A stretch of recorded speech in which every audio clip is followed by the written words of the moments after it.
Bom, gurizada, beleza. Hoje nós vamos falar então sobre isomeria espacial. Particularmente, nós vamos trabalhar hoje isomeria geométrica, tá bom? Particularmente isomeria geométrica. Então, a primeira coisa que nós vamos ver é a isomeria geométrica. Então, vamos lá. Então, existem dois tipos de isomeria espacial, a geométrica e a ótica. A geométrica também é conhecida como isomeria cis-trans, né?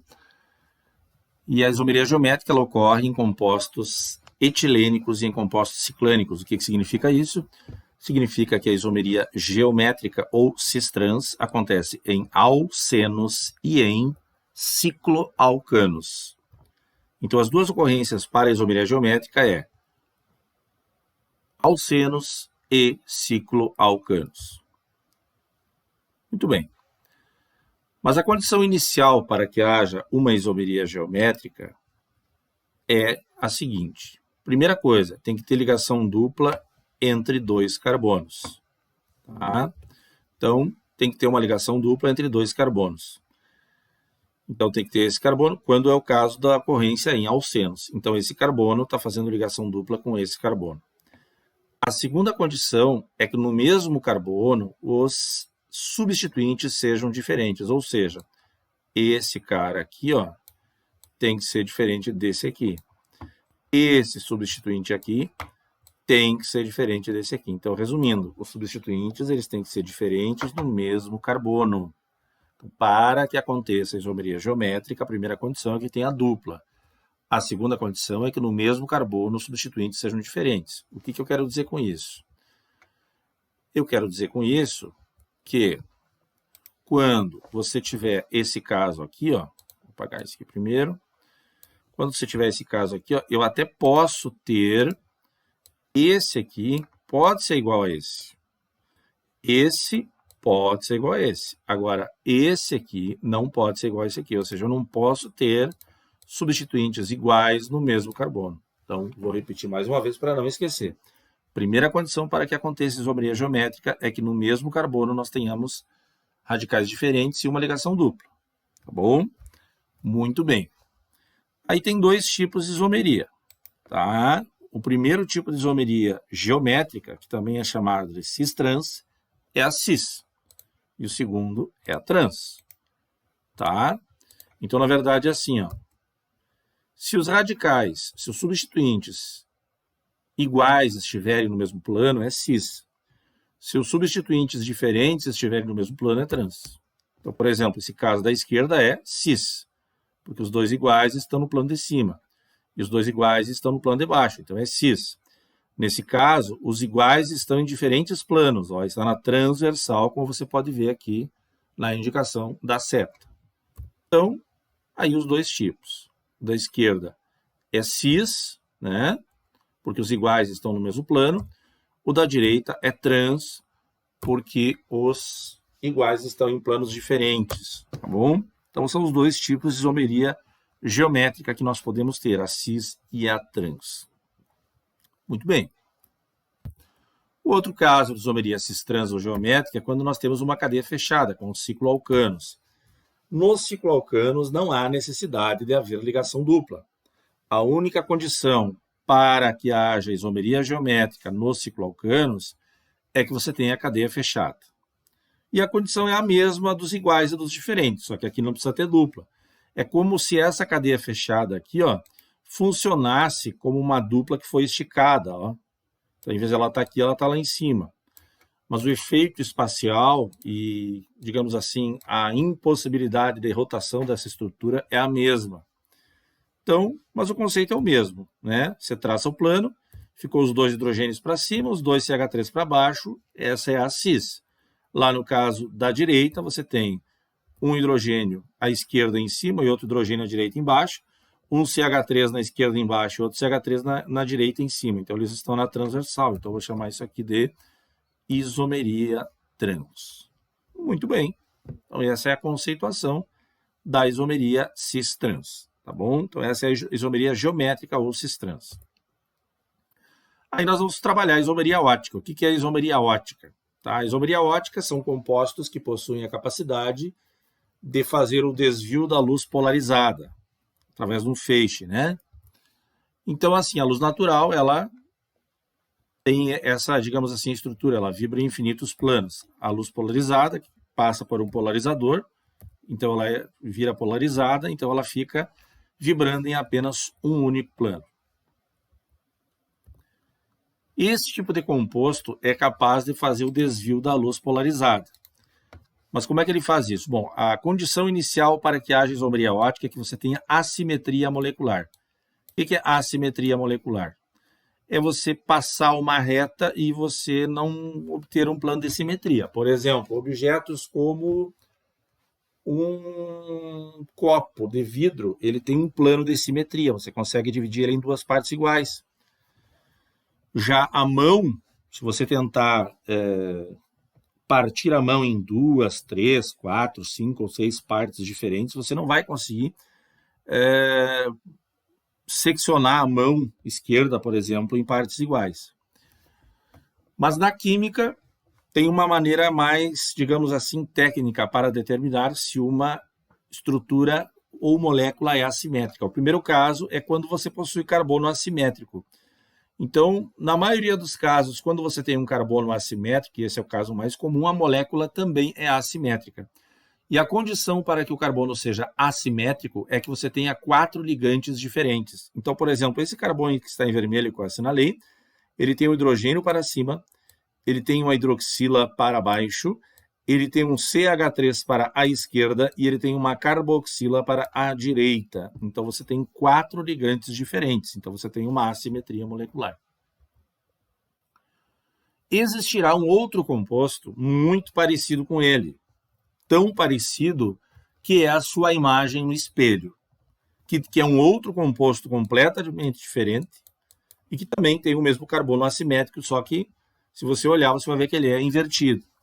Então, na verdade, isso aqui é como se fosse a mão esquerda e a mão direita, né? A mão esquerda existe, a mão direita existe.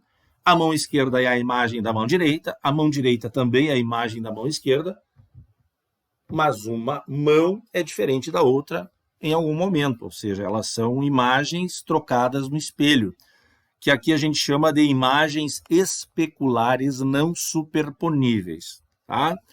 Então, a isomeriótica ela tem essa característica. Quando você tem um carbono assimétrico, que é o caso do carbono que tem 4 ligantes diferentes, existirá uma outra substância muito parecida com ela. Essas duas substâncias são diferentes. Se você fizer uma nomenclatura delas, você vai ver que é muito parecido, só que esta substância, por exemplo, ela vai ter muitas coisas semelhantes, mas tem uma diferença. O que eles têm de semelhantes? Eles têm mesmas propriedades físicas. O que significa isso? Os isômeros óticos têm mesmas propriedades físicas, ou seja, eles têm mesma solubilidade em água, eles têm mesma temperatura de fusão e temperatura de ebulição, eles vão ter mesmo ponto de fluidez, uma série de propriedades físicas interessantes são iguais. As propriedades químicas destas substâncias também são as mesmas, ou seja, se esta substância da esquerda é um ácido, a da direita também é um ácido. Mas eles têm propriedades fisiológicas diferentes. O que significa isso? Dentro de um organismo vivo, elas terão ações diferentes, muito provavelmente, muito diferentes. Uma delas pode ser um veneno e outra pode ser um remédio. Porque devido a esta assimetria, devido a este carbono assimétrico, estas substâncias são extremamente seletivas. E a seletividade destas substâncias faz com que a interação dessas substâncias em um organismo vivo seja muito peculiar. Porque dentro dos seres vivos nós temos esse tipo de molécula, né? Onde estão presentes esse tipo de moléculas? Nas enzimas, por exemplo. Né? Uma molécula que tem muito esse fenômeno, uma classe de moléculas, né? São as enzimas que derivam das proteínas, na verdade. Uma enzima é uma proteína especializada, por exemplo. É um dos tipos de especialização das proteínas. Nós também observamos esse tipo de estrutura nos glicídios. Né? Os glicídios também.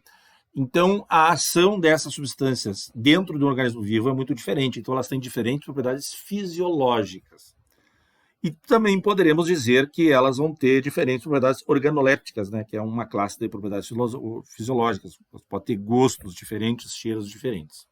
Então, o organismo vivo é capaz de diferenciar devido à sofisticação das moléculas presentes nos organismos vivos.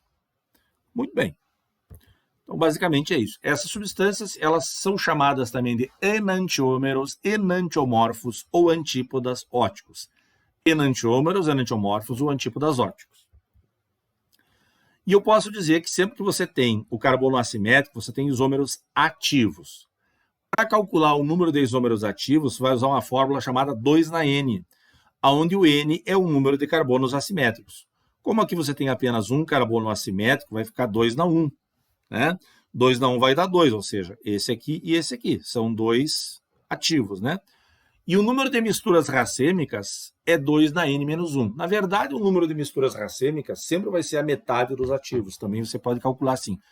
Porque a mistura racêmica é a mistura desse cara da esquerda com esse cara da direita. Então, se esse é um isômero ativo e ele é enantiômero deste outro isômero ativo, você tem, então, uma mistura racêmica. Ou seja, você tem dois ativos e uma mistura racêmica. Então, condição para que aconteça a isomeria ótica é ter carbono assimétrico. O que é carbono assimétrico?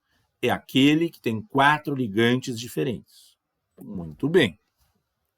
Ok.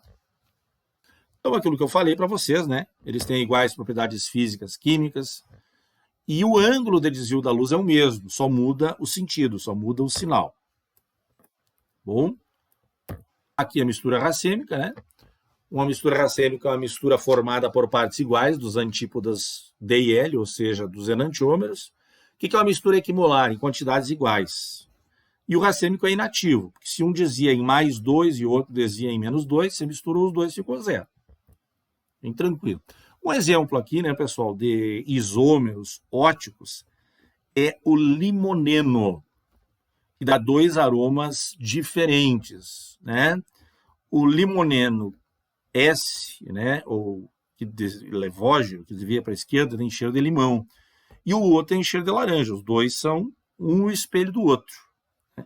Então tem uma série de, digamos assim, aplicações, curiosidades sobre isso. Alguns exemplos de isomeria ótica no cotidiano é a questão, por exemplo, da talidomida. É isto? Como está escrito aqui, a talidomida foi retirada de circulação em todos os países, com exceção do Brasil, em 61. E aí tem início a processos indenizatórios de diversos países. Para que servia a talidomida? Para enjoo, né? Então, a atividade desse fármaco, desse medicamento, depende da quiralidade, ou seja, depende de que tipo de desvio da luz acontece, por exemplo, nesse carbono. E aí, o que aconteceu? Várias mulheres que estavam grávidas deram origem, né, gestaram, digamos assim, né, tiveram seus filhos com problemas de formação devido à utilização desse medicamento. Que tipo de problema que deu? Encurtamento de braço, perna, né, algo nesse sentido aí.